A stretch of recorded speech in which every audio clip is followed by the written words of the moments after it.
And welcome back to another exciting week of Fast, the Fred and Doak Show. I am Fred, and I'm sitting here with my co-host slash roommate, Dokes. How are you doing, Dokes? I'm hanging in there. I'm messing up everything as we set up because I've just knocked off all the stuff that I was doing. I was like, I've got my iPad, I've got my iPod Touch, I've got my phone, I've got pieces of paper. I'm knocking over everything. It's fine. We're very, this is a big outfit over here at the Bevcam Studios.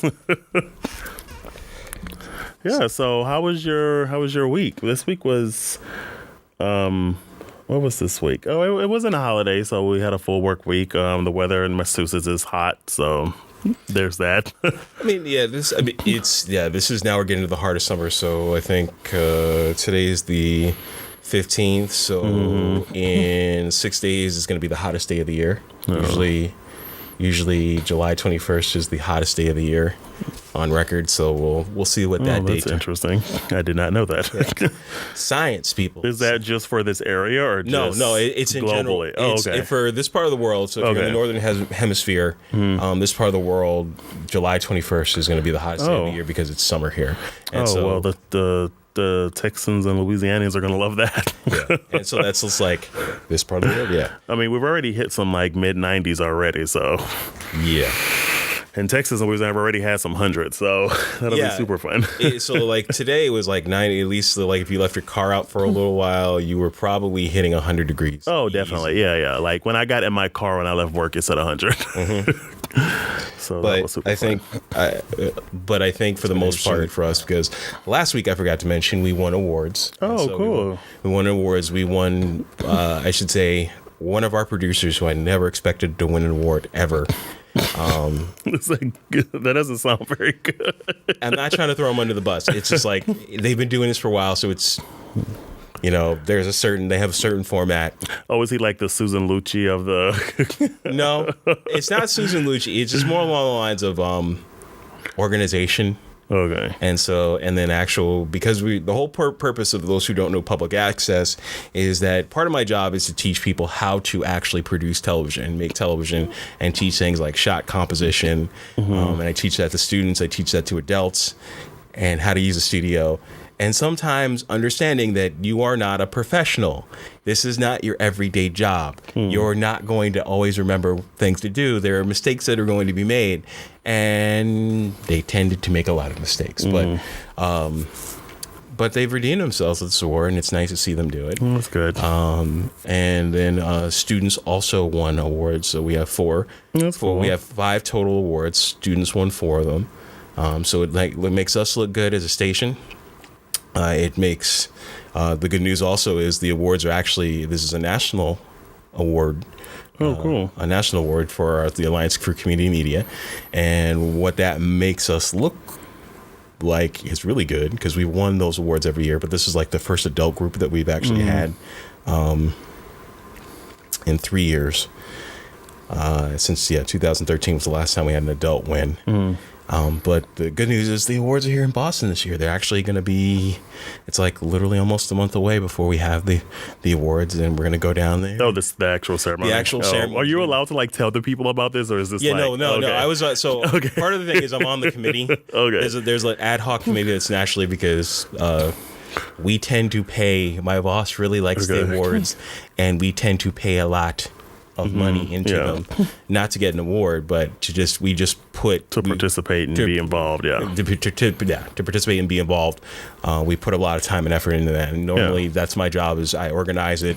And because I've organized and we've spent a lot of money, they put me on this national committee where we kind of discuss. And so from womb to tomb, starting in it starts in December of the prior year into February. So it's over 3 months where there's communication where I'm talking to people across the country trying to organize this. And so it turned out well. It's like maybe this year was only like 1 or 2 meetings, and then it's just me bugging people.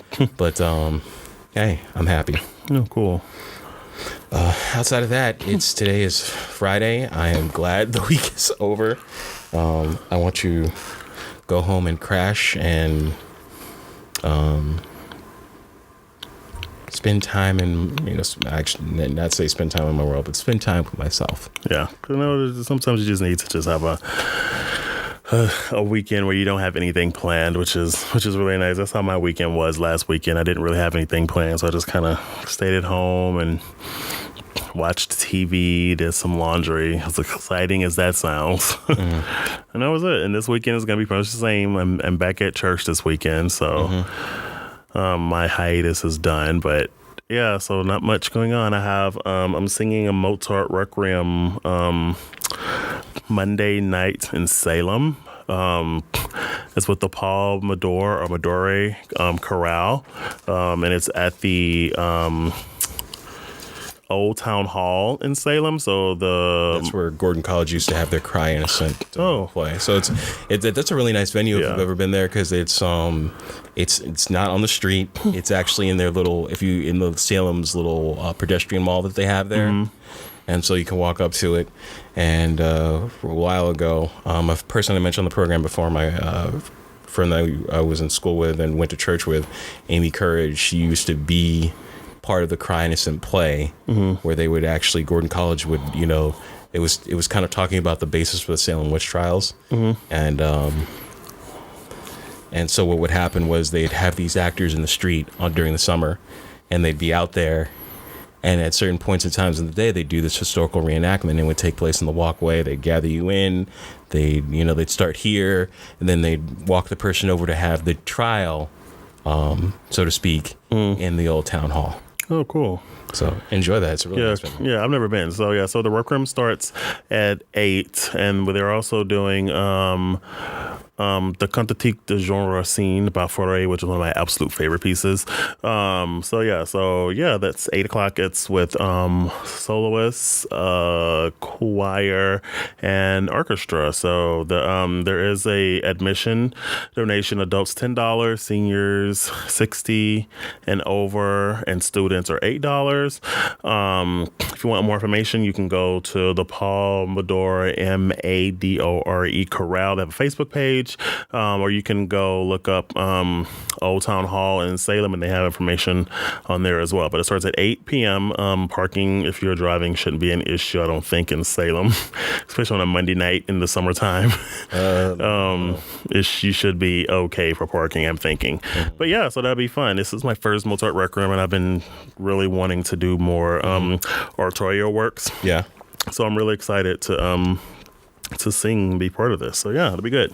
All right, man, that's awesome. I think so I'll be looking over that this weekend as well. Yeah, no, I am just basically trying to not go crazy, and so I think my whole thing this time around is just making sure that this weekend is just to continue to kind of make sure I maintain myself. But yeah, well, just coming off of the conversation we had last week and the events that have been going on this week, I'm all about, self-healing and making sure that you have a sane, safe place to go when there's so much violence going on in the world, like the recent attacks in France. It's like every day there's something. And the thing is, like, there's always been something every day, but because of social media and technology, we hear about it the second it happens, and we're experiencing all these events in real time now. So it's different. It's not like it was 10, 15 years ago where you would, turn on the TV and have to see about it, and then you didn't have the TV basically in your hands, because, like, for instance, 9/11 happened and it was a huge event, but I wouldn't have known about it if there wasn't TVs on college campus. If it would have been one of those days I was in class and didn't go into the quad that day, I probably wouldn't have known about it until I got in my car and maybe turned on the radio, or until I've gotten to work. So it's just that everything happens so fast, or everything can be. You have access to everything so quickly, I guess is what I'm trying to say. Yeah, that's the whole thing about the great things about Twitter and Snapchat, especially in this day and age, and and Facebook is that media, there's no turning it off. And so information can be dispersed quickly because, you will wake up you may go to the bathroom in the middle of the night and you probably shouldn't look at your phone, but you are going to look at your phone. I just look at the time to see how much time I have to go back to sleep. But like my Twitter, I have my Twitter on my sleep, so you can see. Oh, no, not me. I cut off all the notifications. Yeah. So mine starts going off. It also drains your battery too. So, well, I'm charging it. I'm charging my battery at night, but that's a news cycle. And so for those who don't know, and as of speaking, yesterday was Bastille Day in France, so that's their Independence Day. And so, sadly, in the French city of Nice, down in the French Riviera, a driver killed 80 people just intentionally driving into people. And plowing into people as they were watching the fireworks display. There was panic on the streets. Many people were hurt. 80 people were killed. The suspect in the incident was killed by police. They are reporting. This is still a breaking news story as they're trying to piece together because France is considering this a terrorist act, but nobody has claimed responsibility. But in the truck, they found explosives and weapons. So as more information comes up, we'll find out more over the next week. But our hearts and prayers are with the folks in just like the Paris attacks last year and the attacks the year before, and what seems to be a disturbing trend. Our hearts are with the people in Nice, and we pray for those victims who have been killed. Yep, exactly. And I guess coming back to our part of the world, just a little quick, I guess, political commentary, not to spend a lot of time on it, but apparently the presumptive GOP nominee has picked his running mate. What's his name? Mike Pence? Governor of Indiana, Mike Pence. Mike Pence. Yeah. And so I'm sure many of you probably know this by now, especially by the time you hear this episode. So yeah, we just encourage everyone to please do your research, get out there and vote. It also happened this week that Bernard Sanders endorsed Hillary Clinton for president.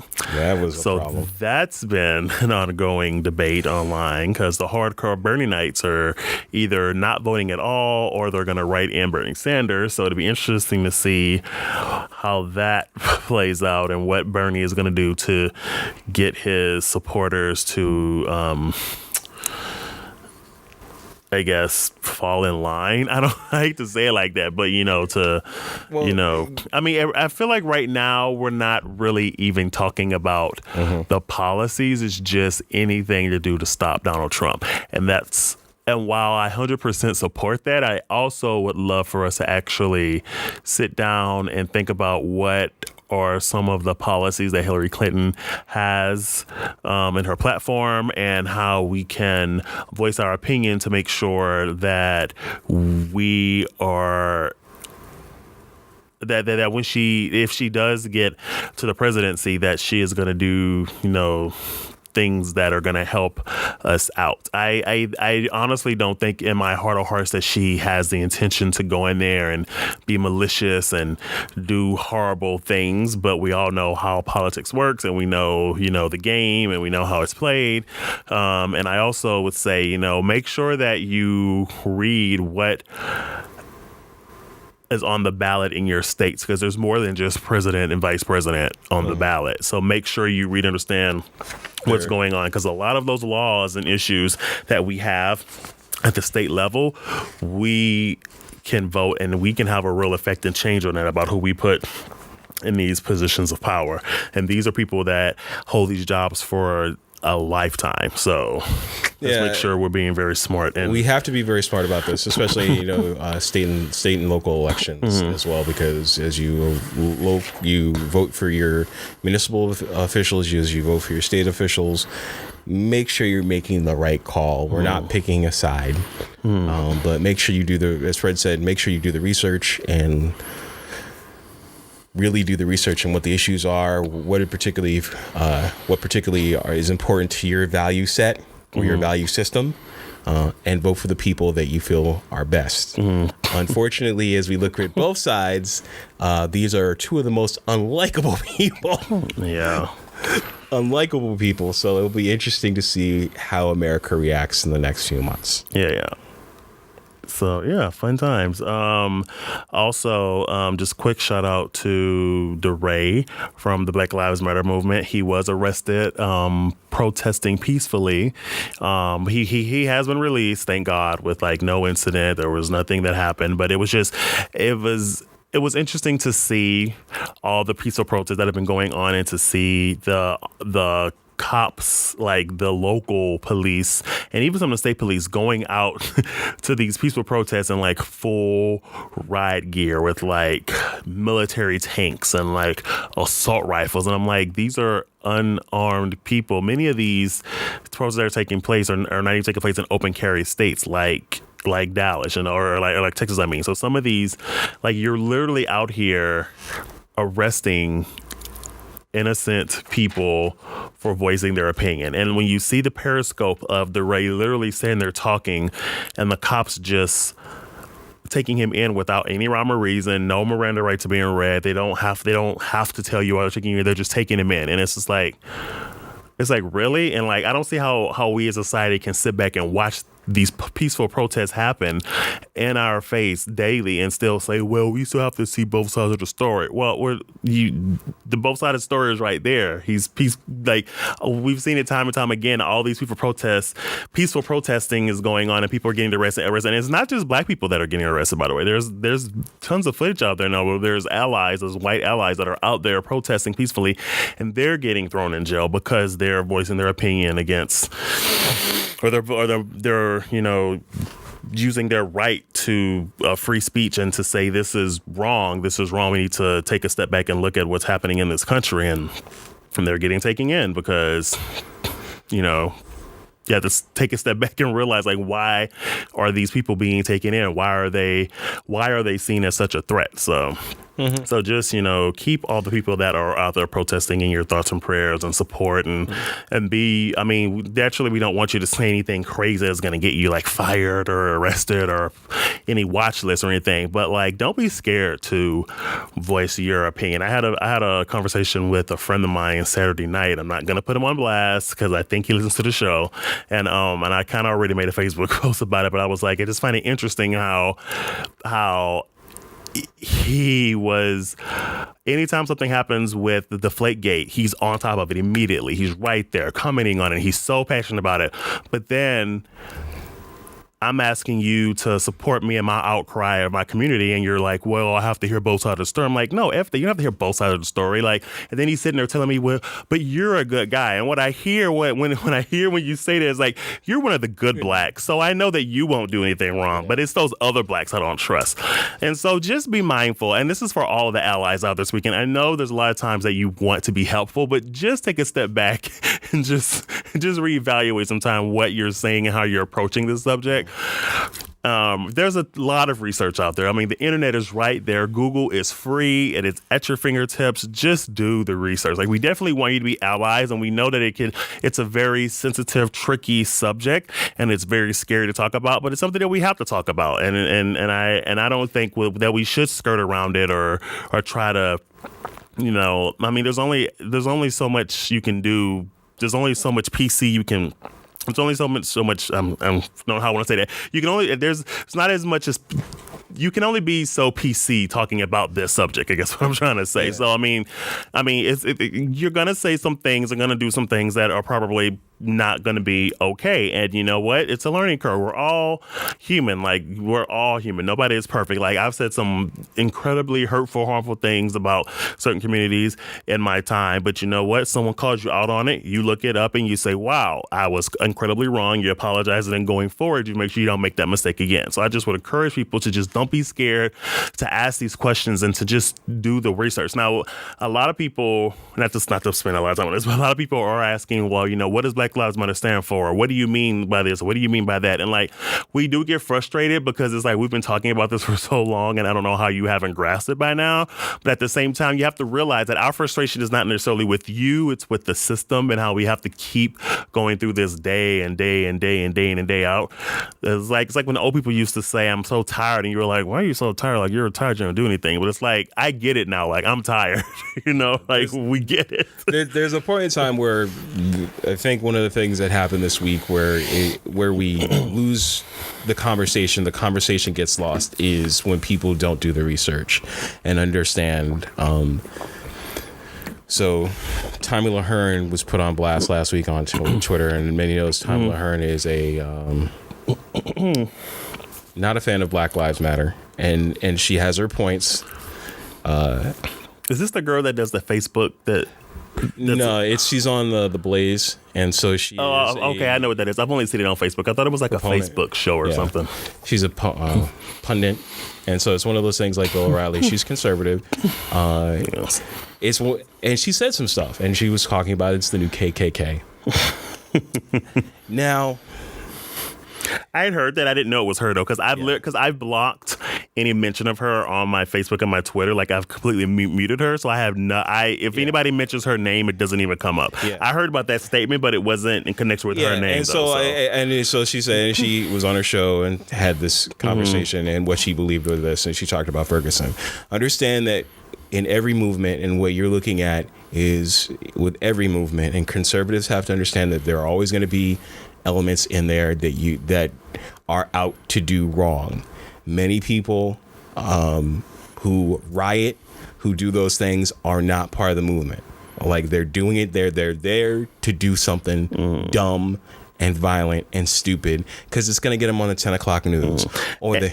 Yeah, and saying that not all of them are, I mean, yes, it is horrible and we don't want to do violence, but at the same time, you also have to look deeper into the issues as to why they feel like they have to be so violent to get that visceral reaction out of the public media, too. Because, like, when the riots happened after Rodney King, it's like it wasn't just black people just being stupid for being stupid sake. It's like they were pissed off. You know, it's like...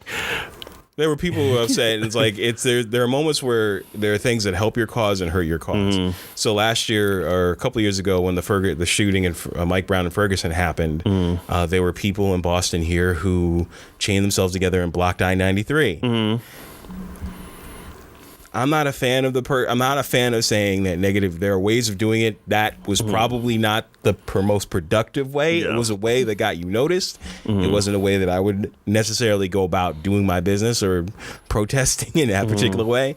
But it's just, you have people who do that, but understand that does not fully reflective of what people's hearts and minds are. It is reflective of violence, but that's not also that it may be a reflection of the violence or the rage they feel, but it also, you have to deal with the fact that there are issues going on in the country, and let's not get away from that. There are issues and things there are issues and problems that are happening in urban communities, not just black communities, brown communities, brown Latino communities, Asian communities that are not being addressed, and how people are being approached.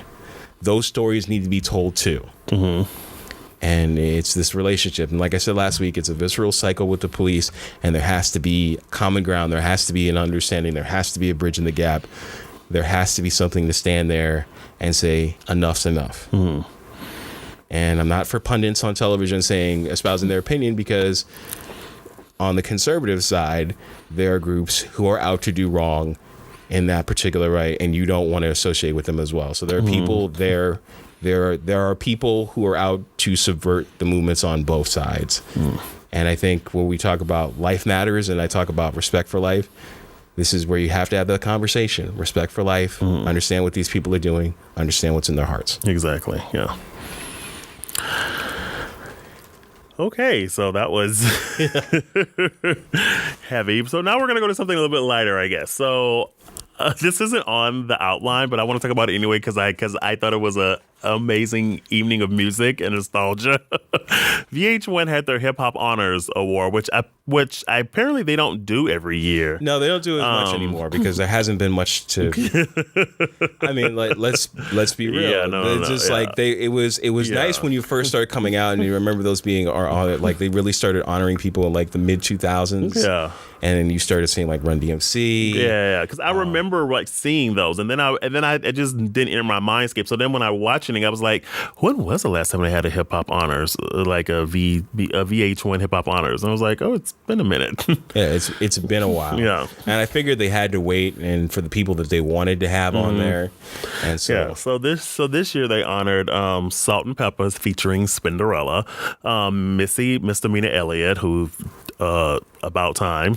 Little Kim, who and Queen Latifah, and I laughed at the Little Kim part because one of the podcasts I listened to,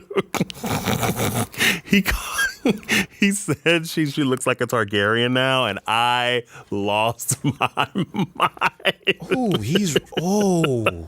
was like, that is rough. Oh, wow. I was like, that was rough. Because now I have her.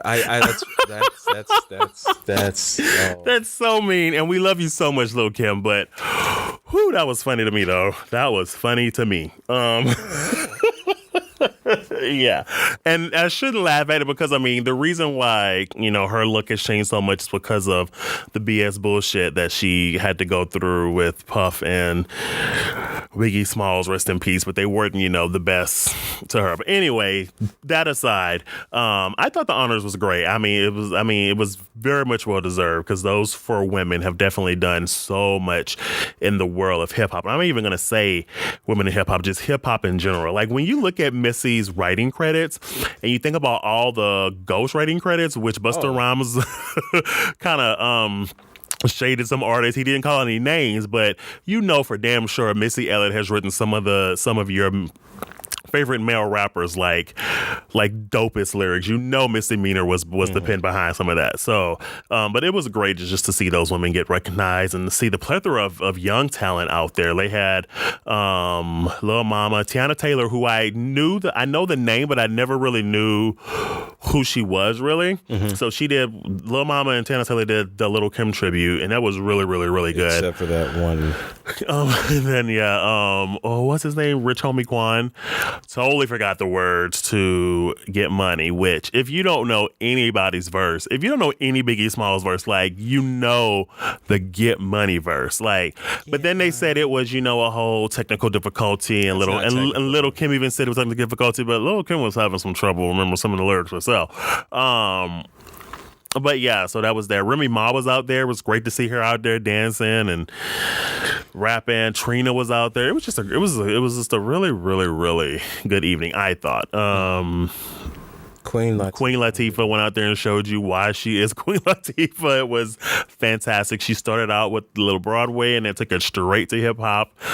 It was amazing. It was great. And then at the very end when she brought out all the female rappers, it was just such a good night. And the messages they had for young women in the business, breaking out into the business, and just women in general, women empowerment. And they made it a point to say that, yes, we're women in hip hop, but I don't like to think of myself as a female MC. I'm an MC. I don't want to be seen as a female rapper. I'm a rapper. I can hold my own, Like when I remember when they did MC Light, and that was many years ago. Mm-hmm. And MC Light was like, I think he even came out too at one point.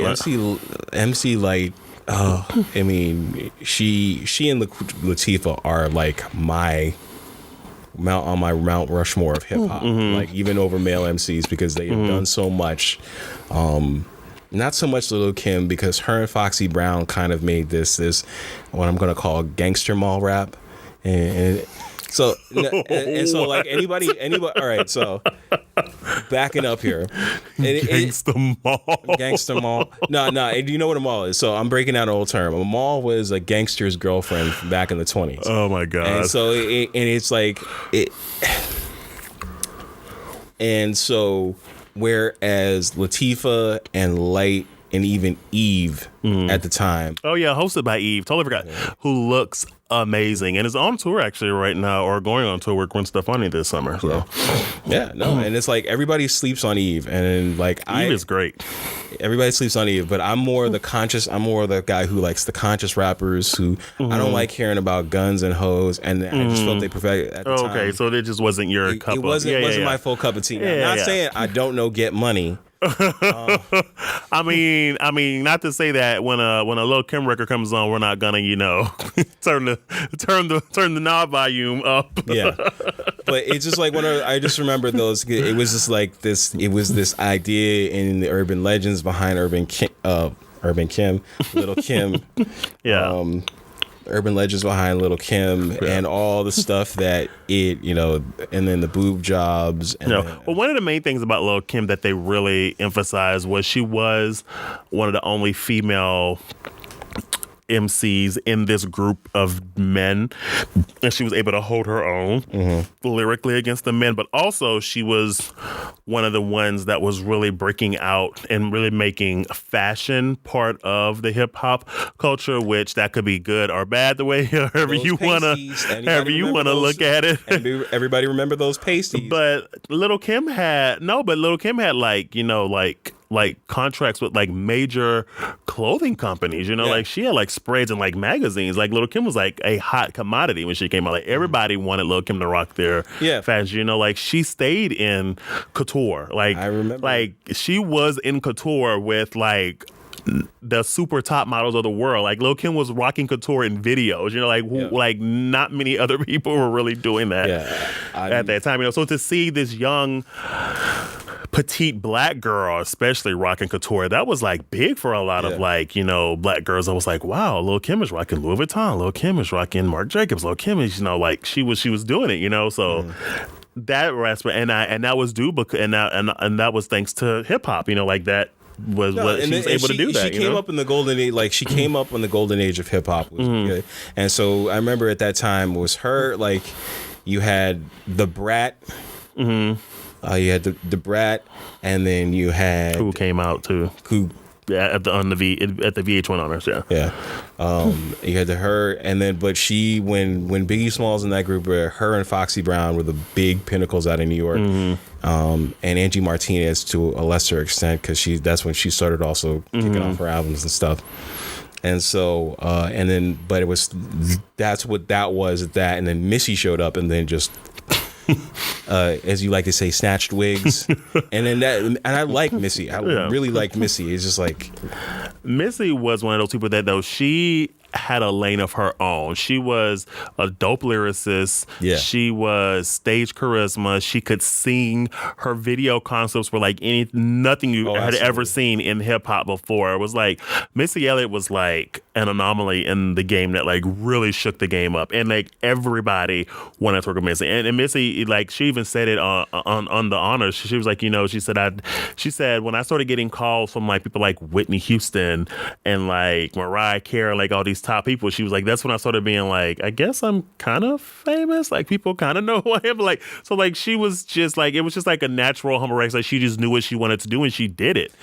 Do you remember the song Ladies Night? Mm-hmm. Yeah. So everyone, if the rap version of that was if Kim and Nicki weren't having their whole beef issue, we could totally get like another version of like a 2016 Ladies Night. And I was actually kind of hoping that like Nicki would have came out. They didn't even mention Nicki at the VH1 honors, but I was really hoping like Nicki would have came on. They just squashed this whole beef thing, and it probably will happen one day. And it'll probably be for some big publicity thing, but I mean it just seems so stupid that these two women that have been like had such a huge influence in the music game just can't just come together and get along. But whatever, it's but anyway, I thought the hip hop honors were really good. It was great to recognize these women and hear these songs that we hadn't heard in forever, in a long time, and to hear Queen Latifah up there singing Unity, it was just so good just to see that and just have that moment. Again, we talked about her a couple weeks. Like again, she is up like really up there on my Mount Rushmore. Her and MC Light, and I just. MC Light came out on the VH1 honors too for a little while with Queen Latifah. They did something at the very end, I believe, when she brought out all the other like female MCs and stuff. It was a really good night. It was a. I'm just gonna hold my thumb up. It was good.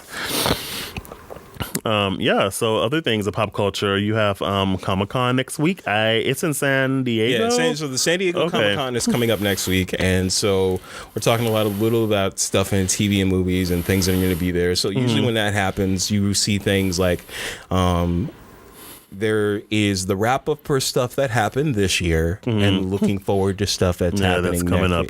Coming next year. So usually the big wrap up for Comic-Con this year for those wrap up is going to be Game of Thrones. It's going to be a huge discussion. They're going to have a lot of the cast goes there. They're going to be talking about about the fight scenes, who died. They'll have that wrap up, and they'll probably talk about a little bit about season 7 before they go out and shoot. So you probably have all the people who died there, and then what that means for the future. Looking forward to on the comic booky side of stuff. Hopefully we'll see stuff for Wonder Woman, because there's some stuff that Entertainment Weekly dropped. Yeah, I was listening to one of my other favorite podcasts today, and they dropped the news that I guess the writer credits have come out for Wonder Woman, and they're all men. Huge shocker there.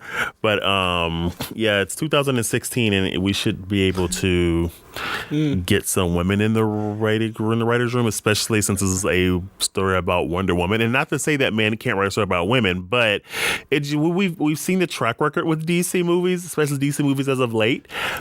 And the thing is, like one of the people said on the podcast was earlier, they were like, if that movie fails, they're not gonna blame the writers for that. They're gonna blame the actors and the director. Like, no one ever thinks not many people, I should say, the general public doesn't tend to blame the writers, and a lot of times it's the story that makes the movie not do as well. As I've heard with the Ultimate Edition of Batman v Superman, that half hour that they add in, the one that Zack Snyder really wanted, adds to the film. So is it the Martha moment? Because they could have left that out. There's more about the Martha. But they start going into the reasoning and explanation of things and tying up storylines that didn't happen.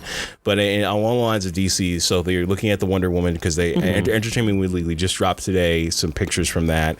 We're counting down to Suicide Squad, so you're starting to see there was a big thing on the ESPYs over the weekend, or on Wednesday, where Margot Robbie was sitting with Gronkowski talking about the haters in their team. Go figure, Gronk hater, Suicide Squad should be with Will Smith, interesting, and Margot Robbie and all that cast. And so that's going to be one of those panels. You're going to look at things. So we talked about Game of Thrones. We're going to probably see some Doctor Strange stuff with Benedict. Is that next week? In the next year or in 2 years? No, that's this year. This is coming out in November. Doctor Strange in November this year? Yep. I thought it was 17 for some reason. Nope. Oh, that's interesting. Okay. Because I've only seen one still of them walking through New York City looking crazy. And then we've seen the little 15-20 second trailer thing.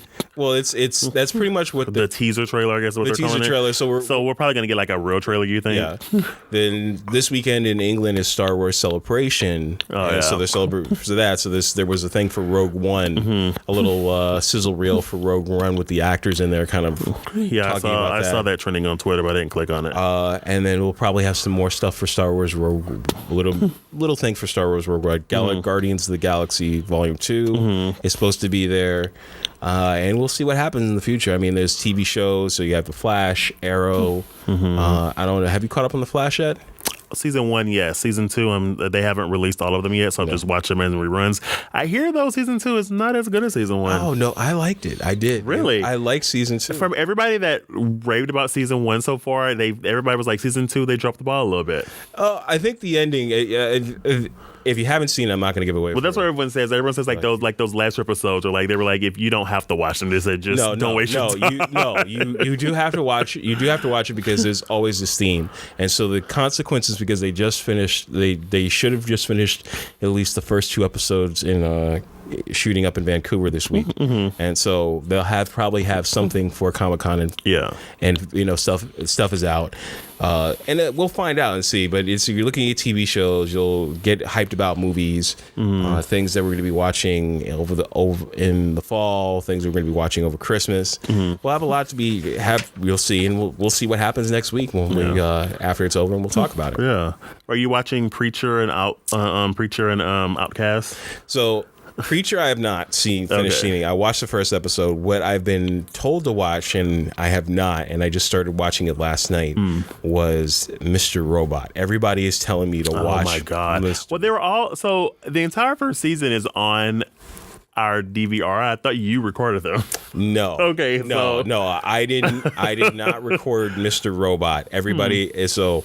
Well, the entire season 1 is on there, so you can totally binge them. But season 2 was this weekend. Yeah. So I guess we can't talk about it. Yeah. So I have not watched it. So I was watching on Amazon Prime, and so if you've watched it, yeah, no, it's totally all of them are on our DVR, so you can just burn through them. Yeah, no, it's a really, really good show.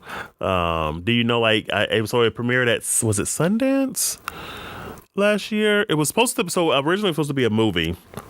And then they ended up, I don't know I forget like the exact logistics behind it, but it ended up being a TV show.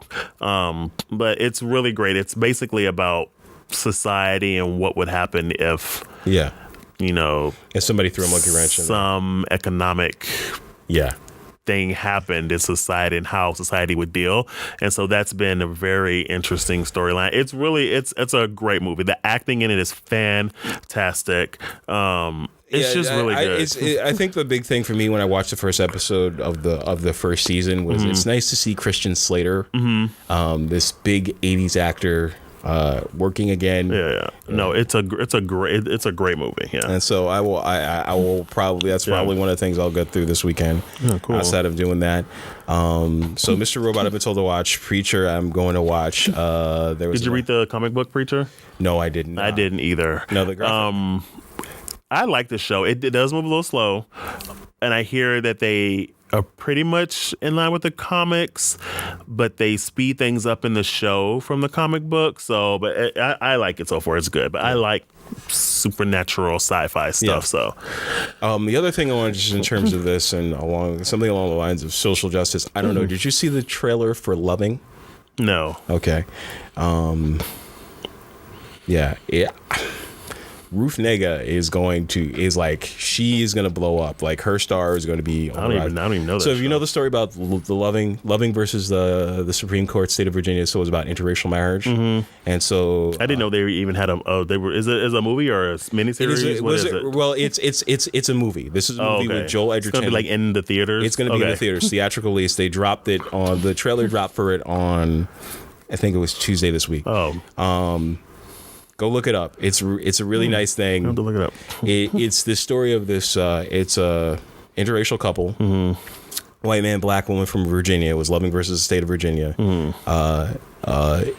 They got married, and then they got arrested. It's interracial, and it was their fight. It was their fight to make it legal, and so it's nice to see again Ruth Negga, who is in Preacher, who has been. I saw a still of that because I remember that's what that was. I was on Twitter doing something today, and I remember flipping through, and I saw her standing next to like a white man. It looked like they were on set, and it looked like it was set in like the 60s, 50s, 40s kind of era, and I was like, oh, this is interesting, but I didn't really click on it, so that must have been what it was. I saw, so I didn't click on it, but it's going to be interesting, and I don't know. And this is where I know that international actors, Ruth Negga is Irish, Joel Edgerton is from New Zealand.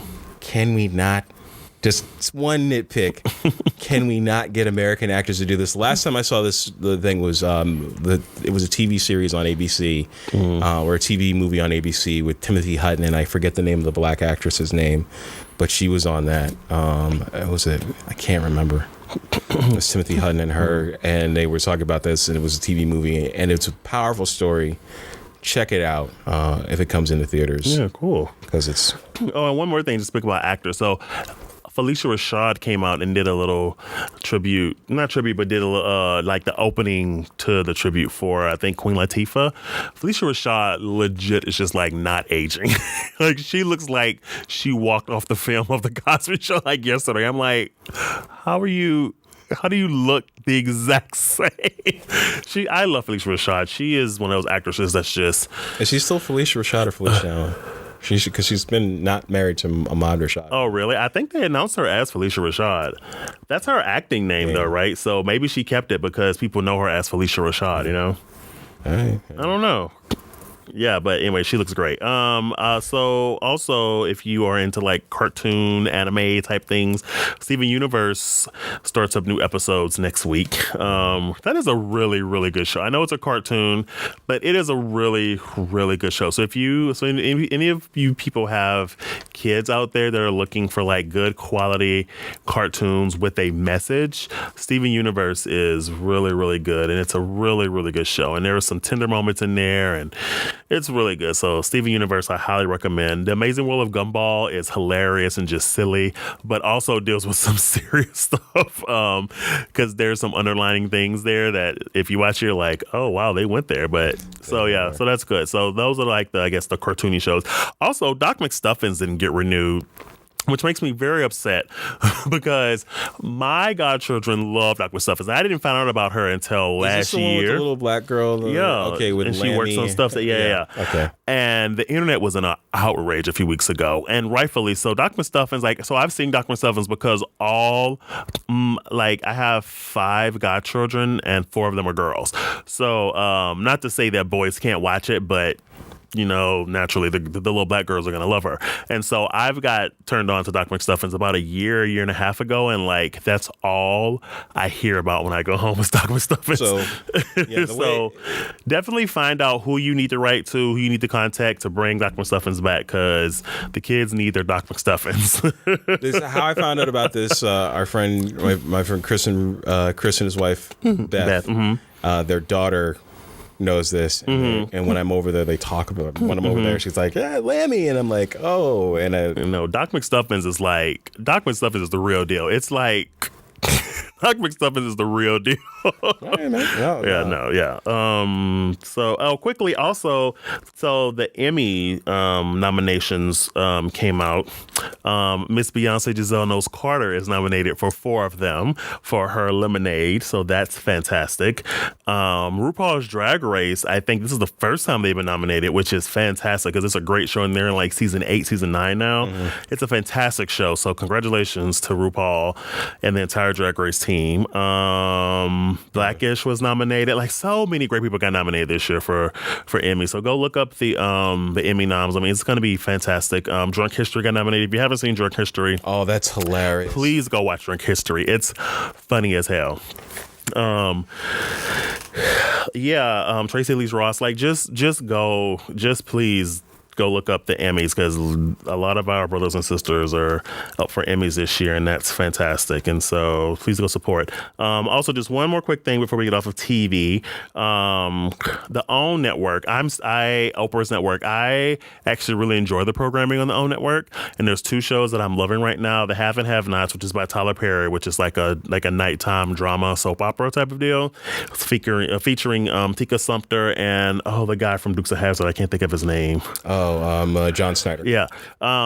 Really, really, really, really good show. I mean, a lot of it is like very, soap operas, because it's meant to be a nighttime drama. So there's a lot of drama, but I mean, just really good acting. The woman who plays Veronica Harrington, I can't think of her name. I think it's Angela. I can't think of her name. I'm so sorry. She is fantastic. And the woman who plays Tika Sumpter's mom, Hannah, brilliant acting, just so good. And Lucy Lawless's sister is in it. I think her name is Renee. So that's a little trivia for you. Really good. And there's a new show. I think it's produced by Oprah, actually, called Greenleaf, about a pastor and his family. And that show is actually turned out to be really, really, really good too. I'm really enjoying it. I mean, it's a little stereotypical because it's this big church family, and there's the typical church black family drama, and there's, you know, the closeted husband and the daughter that leaves and goes to the big city and then comes back home. And so it's a little bit of like, yeah, okay. But the acting in it is really good. They talk about the word a lot, which is great if you are, you know, of the practicing faith. So that's good. You get a lot of references to the Bible. Lynn Whitfield is in it, who she always plays these evil, conniving characters. And she always does. And I just want her to just be, I would love to see somebody cast her in something as like the complete opposite of like the evil, conniving, like overbearing mom. Like I would love to see her cast in something completely different one day. Like just totally. Yeah.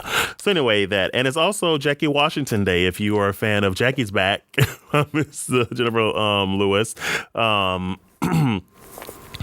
Today is National Jackie's Back Day, so go watch Jackie's Back. It's on all the media platforms. It's on YouTube, so go support. Yeah, so I think that's it for pop culture. We're going to take a quick break and we'll be right back.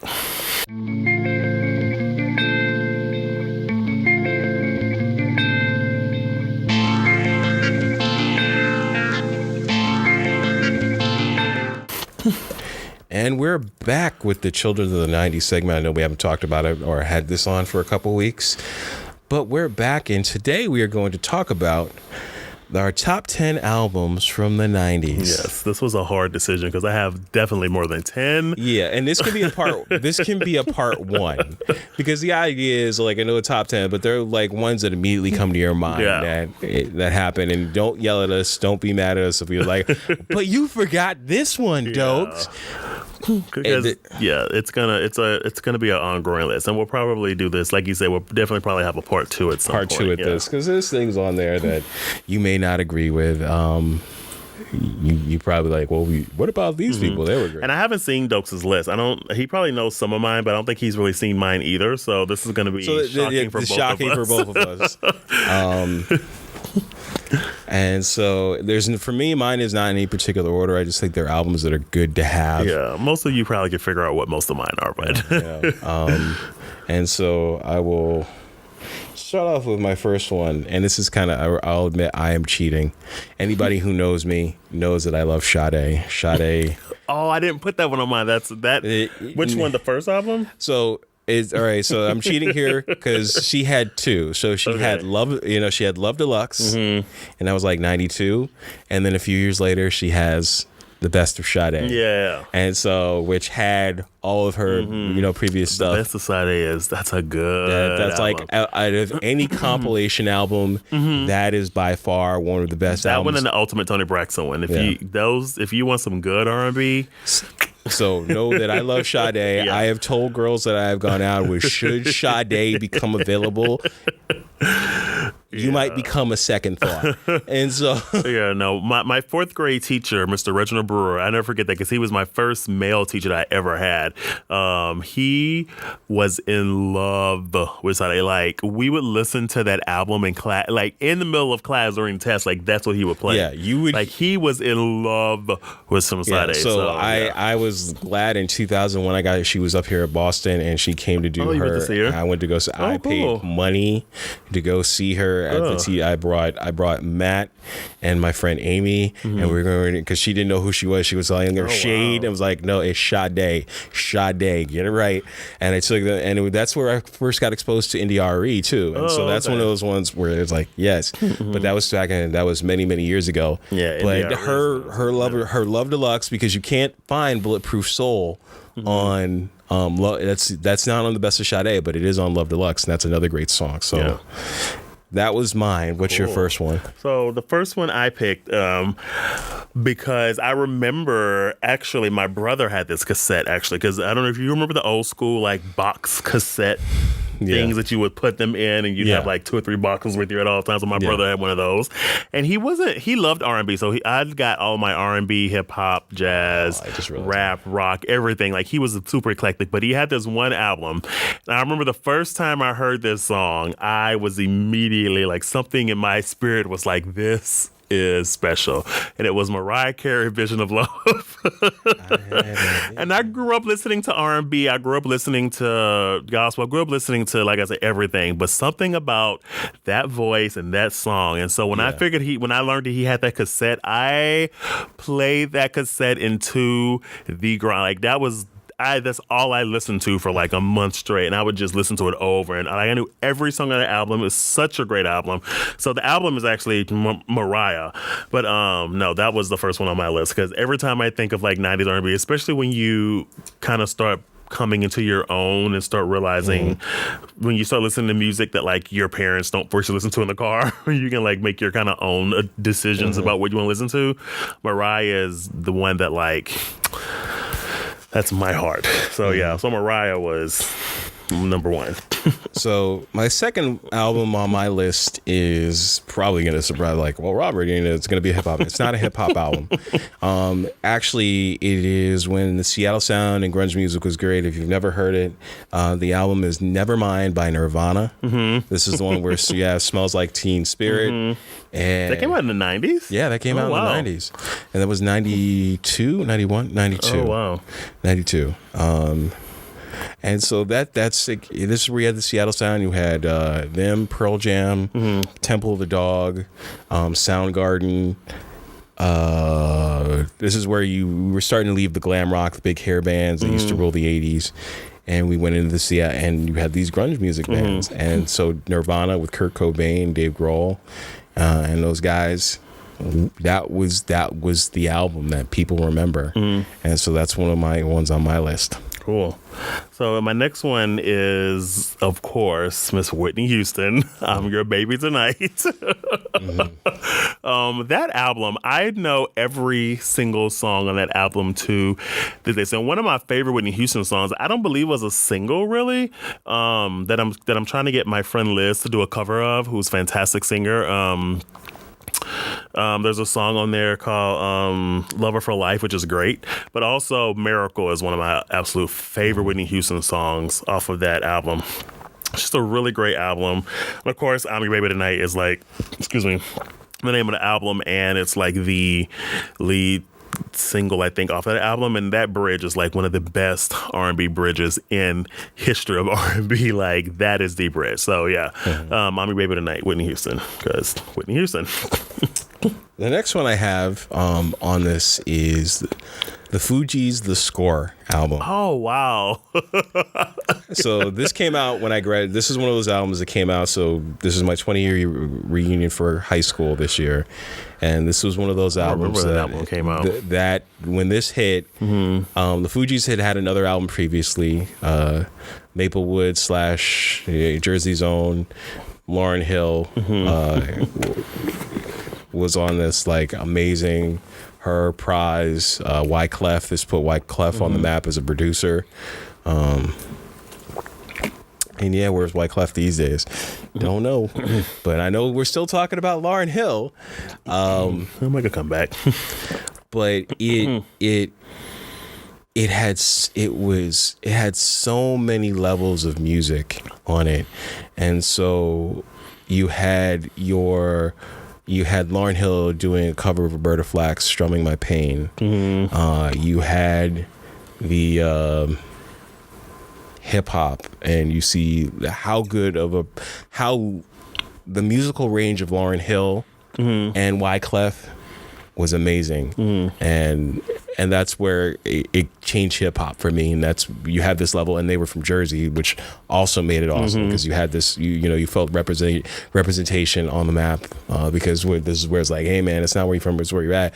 When hip hop had this East Coast feel, here these guys in Jersey doing their thing, and they had such, and this is when Lauryn Hill was even doing her movie career, which, sadly, I wish had taken off a little more because we'd still be talking about it. She was supposed to be Nina Simone. Like, I don't know what happened there. I don't know if they even actually asked her to do it, but just in my mind's eye, everybody else were like, if anybody was supposed to play Nina Simone, she was supposed to play Nina Simone. Yeah. But we'll save that. Well, rant for another day.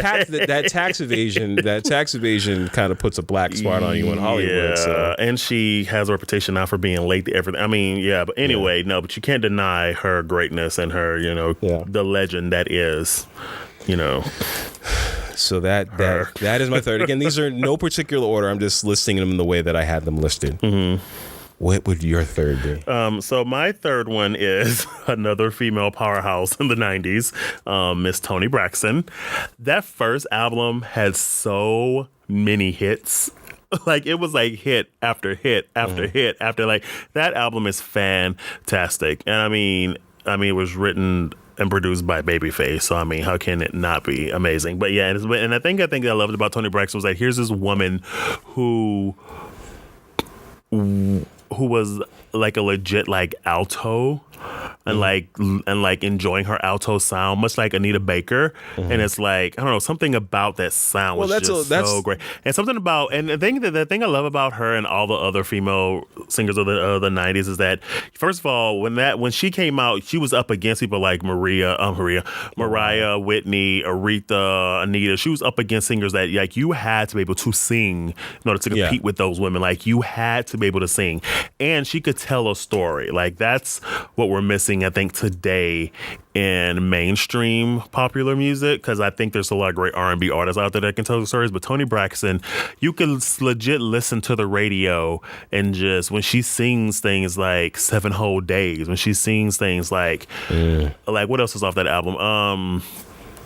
And I Will Never Breathe Again. Like, when she sings those lyrics, like, you feel that, you know what I'm saying? So I just love her. She's a great storyteller. I love her. She's fantastic. There was, because it's, again, we're talking about those altos, and again, Sade is an alto. I never considered her to really be a soprano, but it's that bassy voice that makes it sound smoother going down. We've talked about this before on the show, and so the album I'm going to say next is the Waiting to Exhale album. I didn't even put that album down. I guess I stayed away from like compilations. Well, that is a staple of the 90s. It's a staple of the 90s. It hits a lot of the people we were talking about that I was not able to get on the list, because there are people on there. Yeah, because there are people on here that, again, you're going to hear some of the things on there. Don't worry, we'll get you in part 2. We got you. But again, we've talked about it before on the show, is the fact that there is Whitney Houston, there is CeCe Winans, there is Toni Braxton, there is Mary J. Blige, there is Faith Evans, Brandy. There is Brandy. You have all these people. Shaka Khan. You have all these TLC. It's a who's who of females, not past and present, on that album. Yep. That is a great compilation, and if you just go listen to it. Yep. Just go listen to it. It's great, yeah. So my next one was going to be another Whitney Houston album, but I guess I'll save it for part 2. And I really wanted to put this artist on there, and I ran out of room, but I'm going to add her because she is, I think, one of the most underrated voices in popular music, and I don't know why she doesn't even have a Grammy yet, which in my mind is just unacceptable. But Tamia, who is a voice, like, that woman sings like, if you like, it's just like, if you don't even know any Tamia song, if this is your first introduction to Tamia, go and look up You Put a Move on My Heart. That is like, You Put a Move on My Heart is like an amazing song, especially if you listen to like a live version of her singing it. It's so good. And then So Into You is a great one. A lot of people know her from the version that Fabulous did. But the So Into You, that's just her singing, is great. And then Imagination, featuring another 90s powerhouse, Jermaine Dupri. So yeah, that album is great. The first Tamia album is great. And then the rest of the albums came out in the 2000s. So if we ever do like a special, like, maybe we can do something like artists of the 90s that still have staying power in the 2000s and today. To me, is definitely one of those artists.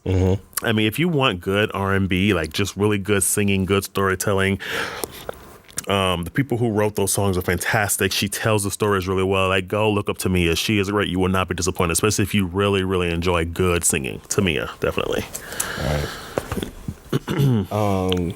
Next on this one, this is another hip hop. There's going to be something, because this is where I was deeply influenced by. So, one of the larger groups that has had an influence over the last 20 years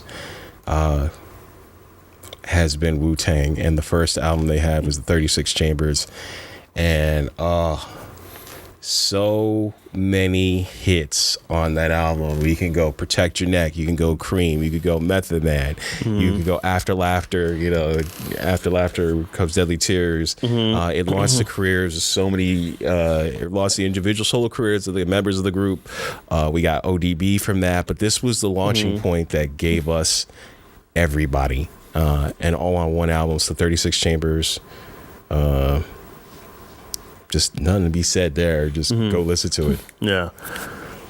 I don't think I do have one kind of hip hop rap album on there. But my next one that I wrote down was one of the girl groups that dominated the 90s R&B sound. Of course, SWV, Sisters with Voices. It's About Time. That album was fantastic. I believe that's also the album with Human Nature on it. Yeah.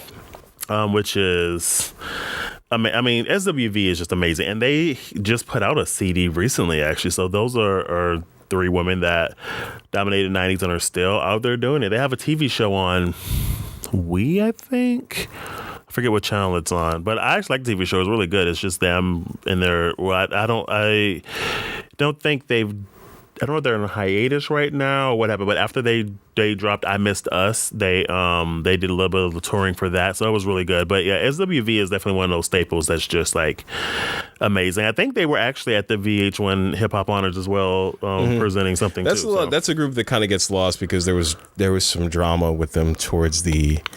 Well, there were some issues, and then Coco was like going to do her solo career, and then she was like heavy in the gospel, and then it was like a conflict between like, you know, the artist and the image she was portraying as a gospel singer versus what SWV was singing about. Would they have a song called Downtown? So Downtown, that's the way to. Yeah. So I kind of feel like it's the way like Michelle Williams kind of sort of is. Like, she's a gospel artist now, so like I'm not sure if she is willing to, like, you know.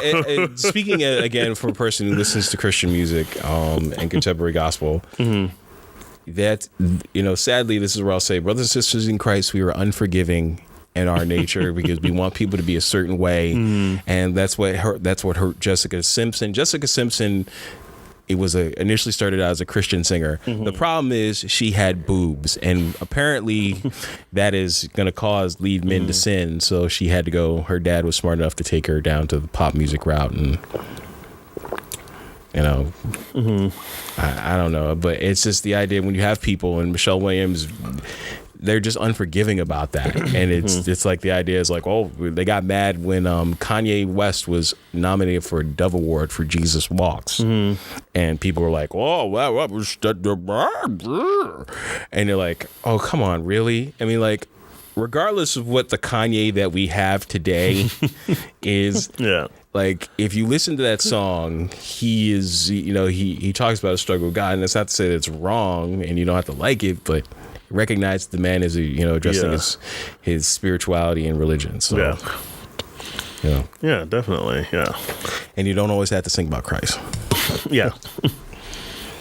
This one is gonna make me unpopular. Oh, why? Because I feel dirty just about I feel dirty about for the words that are gonna come out of my mouth. Oh, goodness. So this is 12 Play by R. Kelly. I see, and I wanted to put that. I almost did it. I was so close to putting it. And it's because people have, like, so it's because people that are, like, woke now and, like, understand how problematic R. Kelly is. Like, we kind of have an issue because while we don't want to support him in his endeavors, it's like we can't just forget Now- the musical genius of R. Kelly in the 90s. Like, he shaped the sound of the 90s. Like, he was our childhood. And so it's kind of like, I kind of put him in the same category as like Bill Cosby. Like, I can totally still watch the Bill Cosby show and get the messages that he was trying to put forth and get all the good things that he did for the community. I can separate Bill Cosby TV show from Bill Cosby, the actor. So I can separate R. Kelly. You can separate him from, so R. Kelly, even though his songs sound creepy and rapey, and it's just not, and it now in hindsight, now that you're older and you're like, and then, But I mean, when you hear Temperatures Rising, like, you can't help but just be like, it's just such a good song. It is a good song. It is a good song. 12 Play is a really good album, though. Like, 12 Play is it's a really good album. It just is, you know. And the thing is, I still have it downloaded in my iTunes. I didn't buy it like recently now that I know the type of person R. Kelly is. But it's like, it's not like I'm not going to not listen to R. Kelly's music either. I mean, I've already bought these songs, so it's not like I can't demand my money back. You know what I'm saying? Like, that's like, he's still on Apple Music. Like, he comes up on Apple Music all the time. Yeah, so, I mean, they're not boycotting him because the reality is he makes money, and people still and we talked about how the 80s came back, now the 90s are back in style. And when we talk about problematic faves, he is a problematic fave. He is a problem. And and I almost put that on there, but I was like, I'm gonna stay away from that one. I don't think it's. I mean, you can't deny that's a great album. You just really can't. You can't deny it's a great album. It's just in hindsight. Yeah, no. In hindsight, I know it sucks because even when it comes on the radio, sometime I'm like, like, you want to sing along and you want to enjoy, but you're like, God damn it, R. Kelly, why? You can't. I know. And then so there are so many things. Yeah, so many things. So to switch gears and go completely away from R. Kelly. My next pick is 400 Degrees by Juvenile because I am a child of the South. And when that album dropped, I mean, we all know Back That Ass Up, but that album is filled with gems. Like, I mean, Lil Wayne has some great features on there. Like, 400 Degrees is just a really, really, really, really good album. I mean, it was one of those albums that, like, if you wanted to get the party started, like, Back That Asshole was definitely in rotation in DJ Jubilee. Like you had to have New Orleans bounce. Anytime you went to a school dance in junior high or in high school, even if you're in the club today, if a DJ Jubilee song drops, when they say get it ready, like you automatically run to the dance floor. I remember actually my senior year for prom, me and my best friend Brandy, we had just we were about to walk in the door and we heard them drop the opening for Back That Ass. They were like, we have to go to the dance floor immediately. Like, they were like, you have to vote for prom queen and prom queen. I was like, what do you mean? I was like, Juvenile is playing right now at the senior prom. We can't not be out there. Like, we can't not be out there. So we were like, Everett, Brandy, Jack, and Frivin as prom king and prom queen. And so we like went to the dance floor and it was a great night.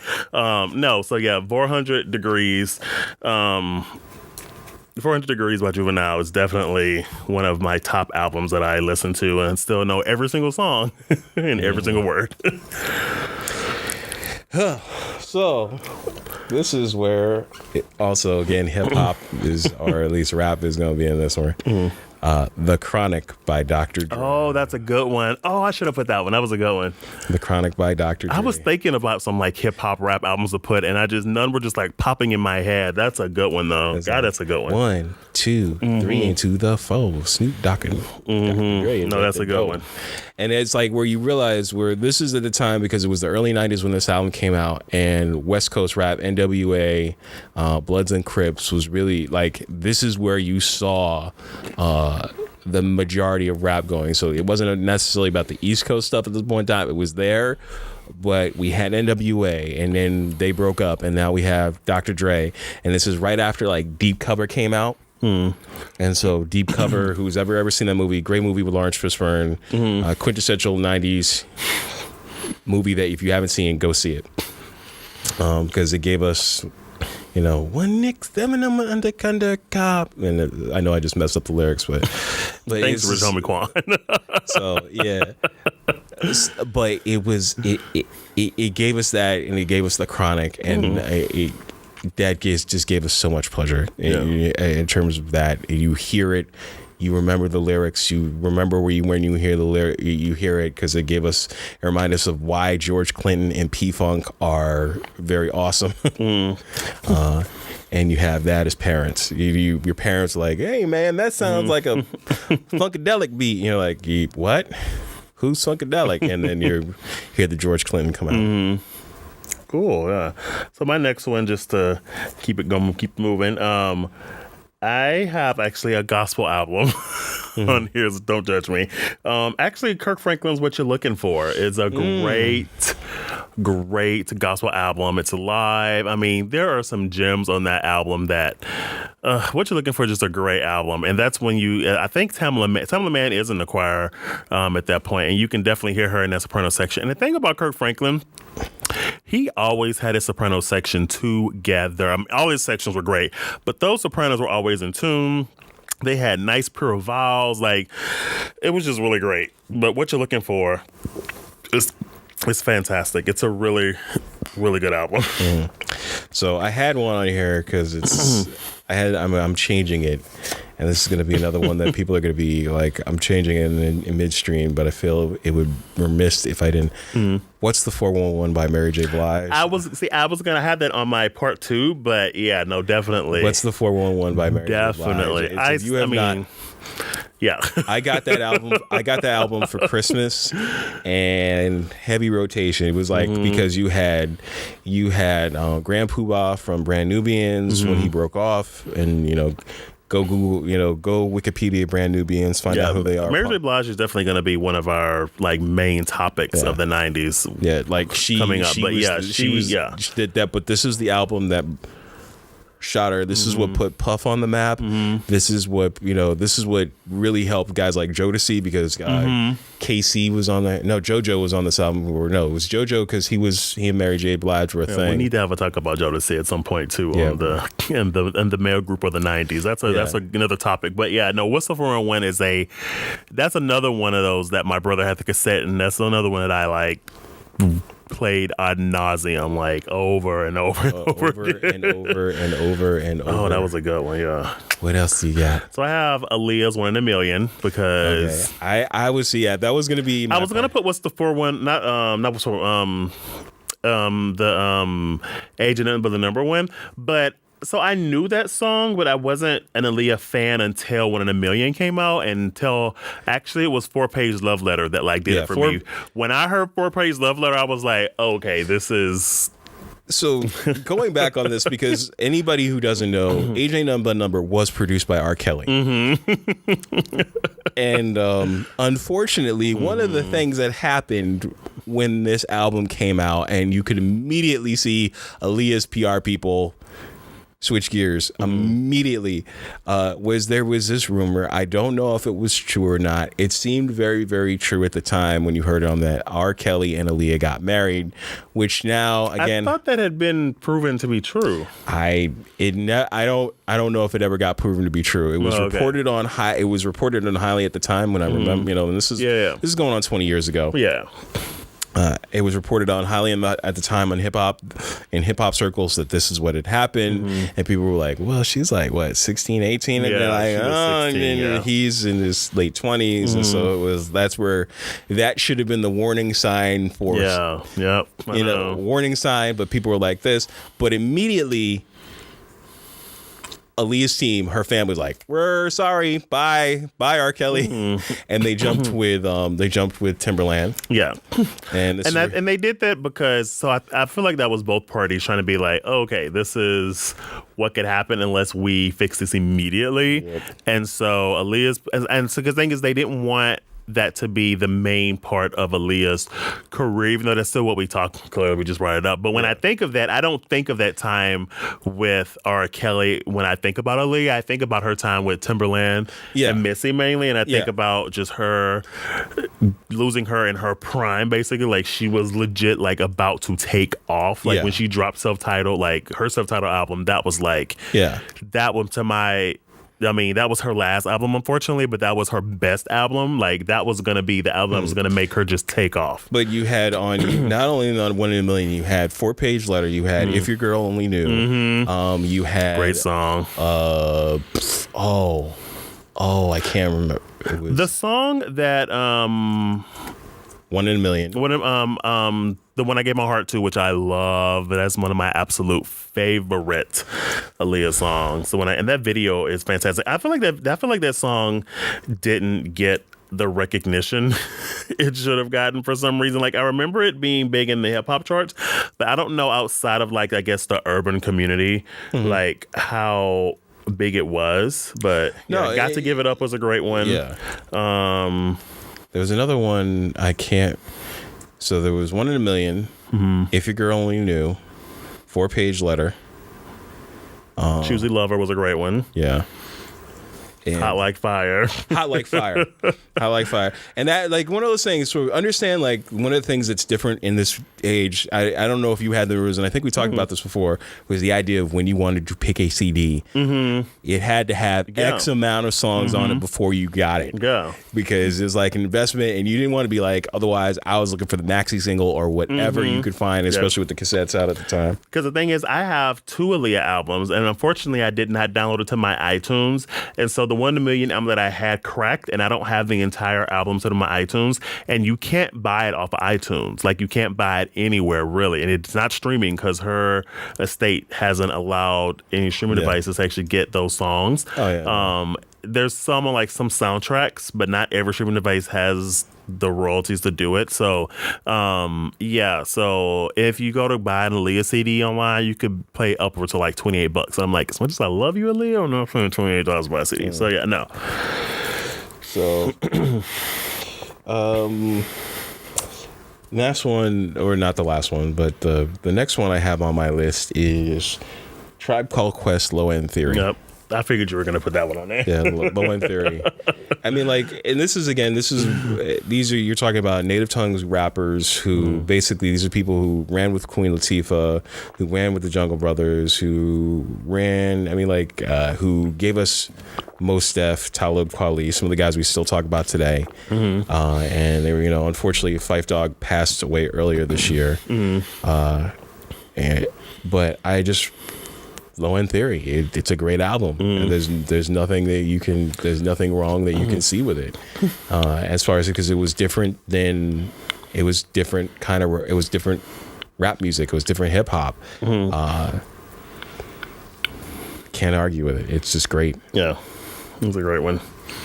So my next one is another girl group that dominated the 90s, Escape, which I don't think we're ever going to get an Escape reunion unless like one of the big shows pulls them back together. But even then, I just don't see it happening, which is really sad. But the first album they had was Hummin' Coming At Ya, which is such a great album. I mean, those ladies are just fantastic. I mean, and they're all pretty much still doing their thing. Like Candy's a housewife on Georgia, Housewives of Atlanta. And then T.I.'s wife, Tiny, is T.I.'s wife, and she's on the show. She was also on a show before the T.I. show. And then Latasha, I think her name is Scott. I think she's a preacher, a minister. I don't know what the other one, and I don't know what the other lady is doing. I don't quite remember. I don't remember. But anyway, I just don't see them getting together and like making a reunion anytime soon, which makes it really sad because that's just like, again, it's one of those staples of the 90s, like SWV and Escape. When you think of girl groups, it's like those two are like in your top, like they have to be like in your top 3 or top 5. Like they have to be. Like it's just we'll have to get into a list of, because they're one of the things where I was afraid to kind of put them on the list because there was them and like you think about them because we had these groups, Total. Total, 702, 702, SWV. Yeah, there were like, it was a plethora of groups out there, and you're like, and so SWV definitely is one of those groups that I always thought about. But it was like, Escape, and then In Vogue. We haven't talked about In Vogue. Yeah. And who really, really hit it. But it was difficult for me, and I wanted to kind of stay away from groups for one hit, because it's like I couldn't remember whether or not they were one hit wonders or anything. Like, I was like, definitely had. It was like I was trying to remember, hits. like, well, it was a one hit wonder because it's just. Escape had multiple, especially that second album. That second album, hits on hits.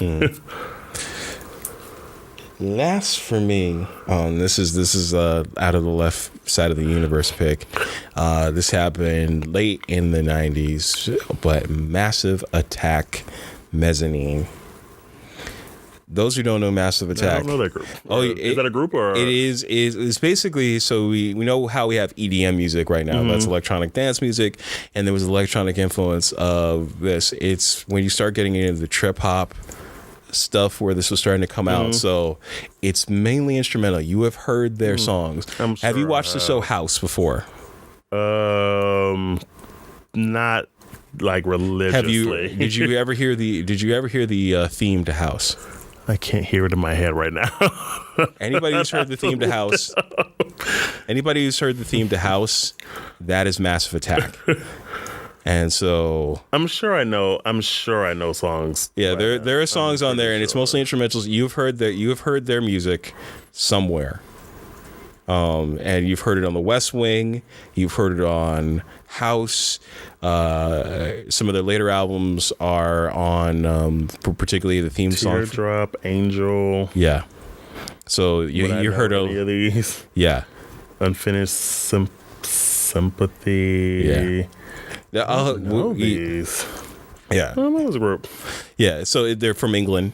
But this is one of those influential albums where we start seeing the instrumental side of music come out and great instrumentation, and where we start to see, this is where you start to see guys like Moby become bigger. And so these are one of the progenitors to that era of group where you have these guys who are underground.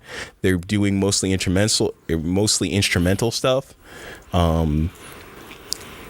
To kind of give the rise to the EDM stuff that we see today, like Deadmau5 and those guys. Yeah, cool. But this was one of the originators, and that's it. And there'll be a part 2. Don't worry, we got you. I looked it up. So my very last one is another female group of the 90s, and I could not have a top 10 and put them on. And this is no particular order, although this CD is actually one of the most well written, I would say, CDs, especially when you talk about in the realm of like groups. Writings on the Wall by Destiny's Child. All of the ladies have writing credits on that CD. Which is great, and it's just one of those albums that it still has staying power. I mean, that was also the CD that all the drama happened, but even when you take all the drama out of it, it's just a really good, solid CD. There's great R&B tracks on there. Really great, like, crossover pop song. I mean, Bills is on there. We all know how everybody loves them some Bills. It's just a great album. Like, I listen to Writings on the Wall all the time. When I say all the time, like, it's like Writings on the Wall is like in heavy rotation on my iPad. One of my favorite songs is Now That She's Gone and Where'd You Go. That's probably one of my favorites. So Good is also gone, but Now That She's Gone and Where'd You Go was 2 that and if you leave. So if you don't know Writings on the Wall, get into the album. If you do know it, get back into the album because it's fantastic.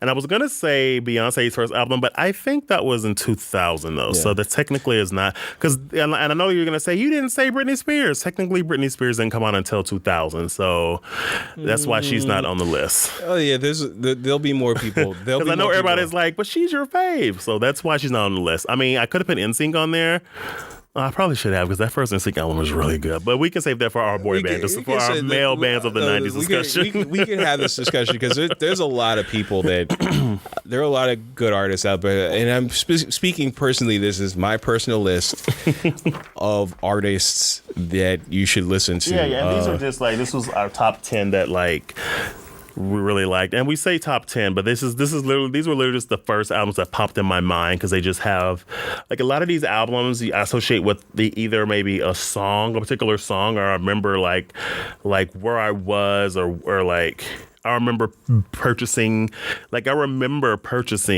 on the Walls from Sam Goody Music. Like I remember asking my mom to like go to the mall that day and like going just so I could purchase that album at Sam Goody. Like I remember that experience. Like Sam Goody, if you remember Sam Goody Music Store, this is where these things brought you to an experience. So I remember going to see Robin S.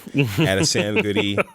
Remember Robin S? Yes. I remember, you gotta show me love. She was doing a signing at the Willowbrook Mall. It was me, my friend Sean, and somebody else, and we went up there to go get her to go sign at the Sam Goody at the Willowbrook Mall.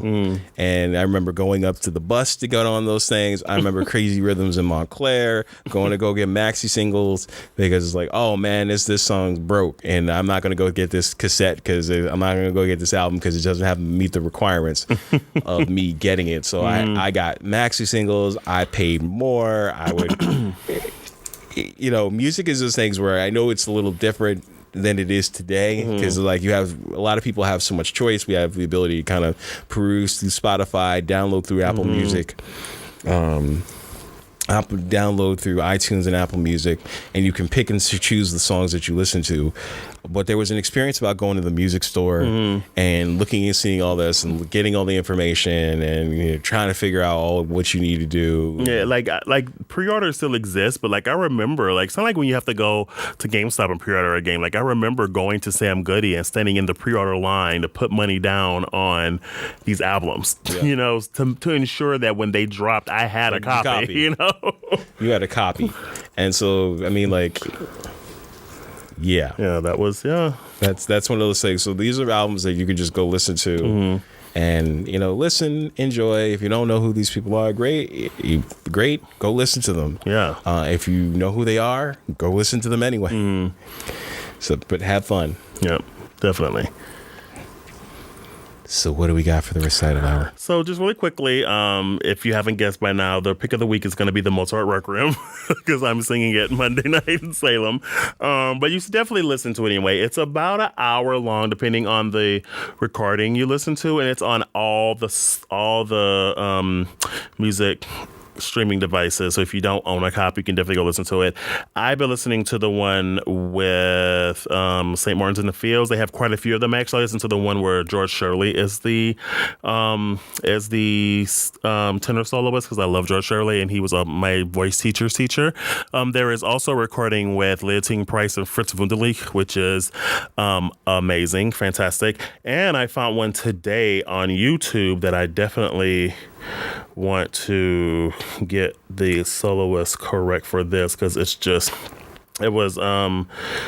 by Von Karajan and it's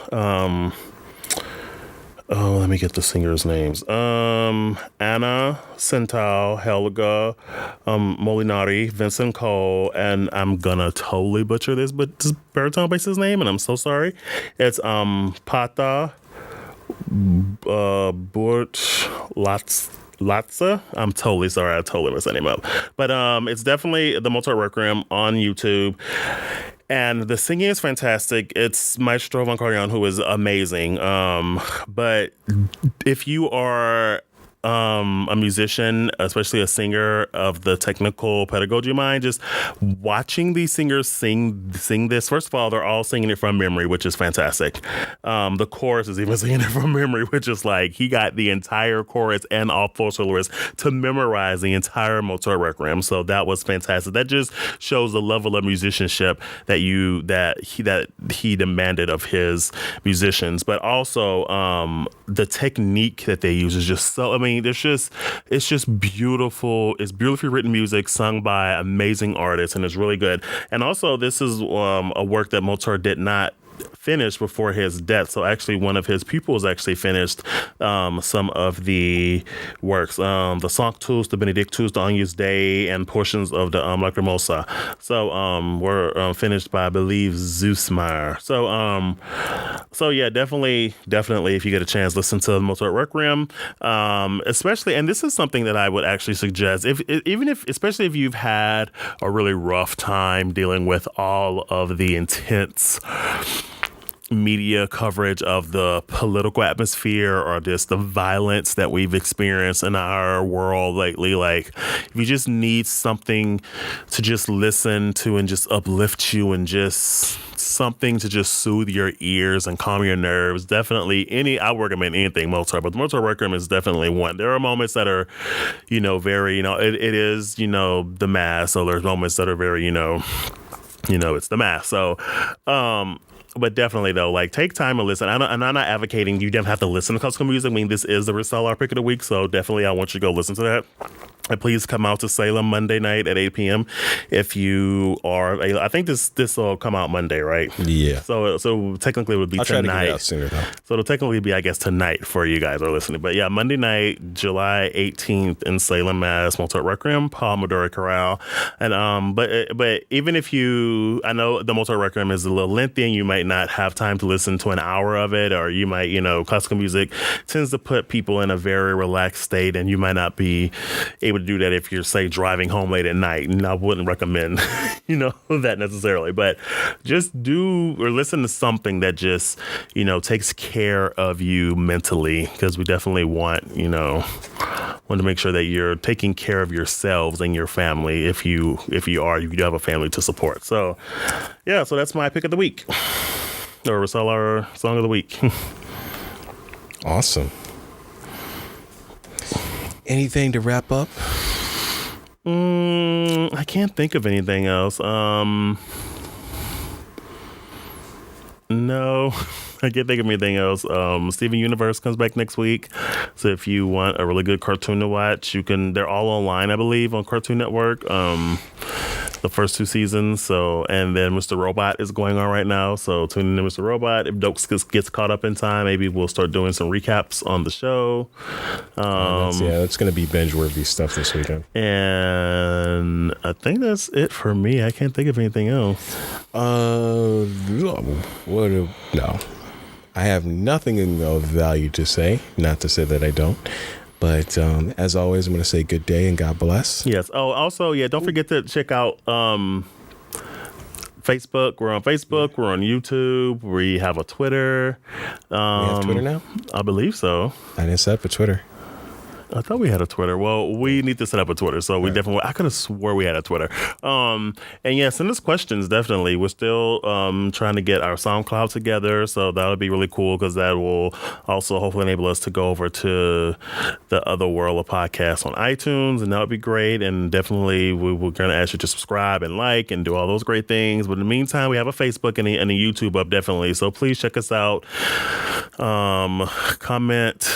Rate, comment, and subscribe. Yeah. Ask questions. Yeah, definitely. All right. Yeah. So I'm Fred, Optimistic on all media platforms. And I am at Drizzy Dokes on Twitter and Instagram. Yep. And so ciao for now. Good day and God bless.